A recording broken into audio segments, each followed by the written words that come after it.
Caddis Maximus here with the Harbor Freight 2 brush set. This is a 6-piece set. It normally sells for $7, but with the coupon it's about $5.50 or so. And you have a set of stainless steel and brass. These are like mid-size, I would say reasonably or semi-flexible tube brushes or twisted wire brushes. So 6 pieces, stainless steel and brass, and 1/4 inch, 3/8, and 3/4 inch. So they must have determined that those different sizes are like going to be the most commonly used. It would have been kind of nice if they had one more increment. It's always kind of interesting how they make their choices on these sets. Maybe these 3 sizes are the most commonly manufactured or have the highest unit counts. So maybe Harbor Freight gets these specific sizes for the cheapest, and that's why the selection happened in the set. Of course, online there's arrays of these and a huge variety of sizes and lengths and shaft diameters or wire gauge for the twist. These I would say have about a 8-inch handle and approximately 4 inches of actual brush. They are Harbor Freight units, so the brushes aren't the heaviest. They don't have the highest density of fiber. Some brushes, how you can really tell is if you tilt the brush at an angle, you can see how I can see through that. Much higher quality brushes have a lot more wires in them, and you can tell that density because when you look down the brush, you can't see the core like this at the angle, just because there's so many wires. So they are cheap, but they are.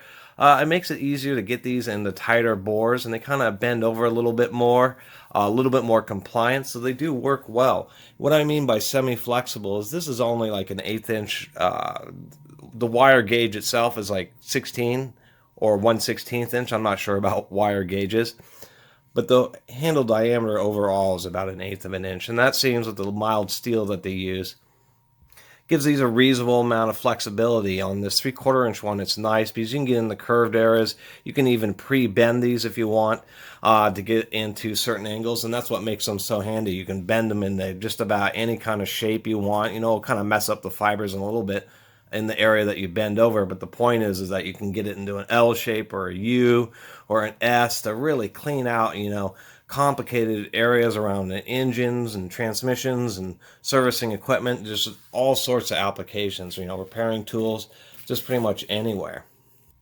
It is proportionate, so when you have these smaller sizes, they actually use the same 1/8 inch wire diameter, which means these the actual brush wires are much shorter.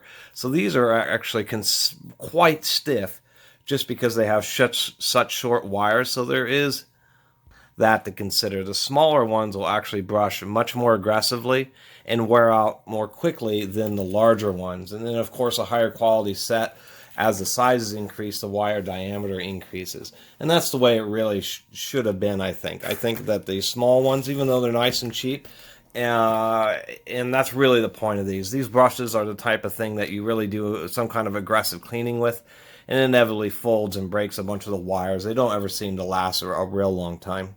So it's kind of nice to know that Harbor Freight has some cheap ones that you can abuse. But, you know, for the small one, I think it would be more appropriate to have one like this size, which would be, you know, more flexibility for the small holes, kind of like the larger one.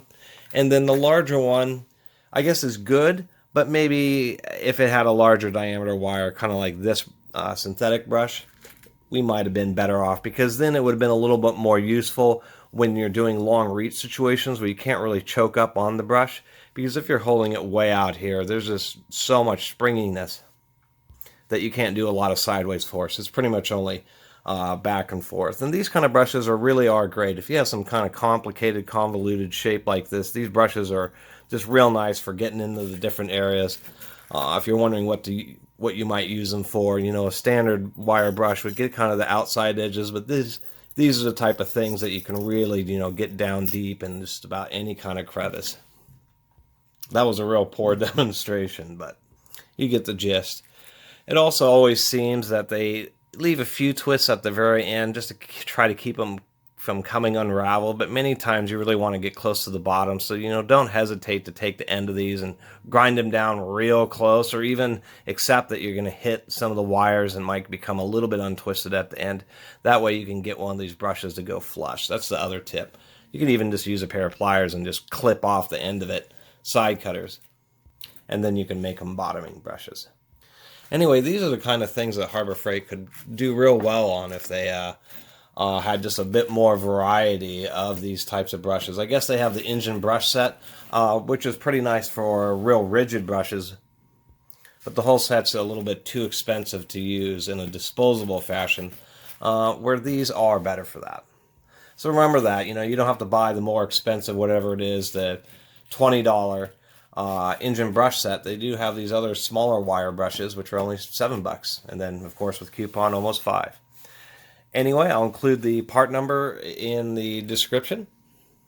I wanted to say I really appreciate everybody's comments and everybody who has subscribed. And if you haven't subscribed, please do. Until next time, Catus Maximus out.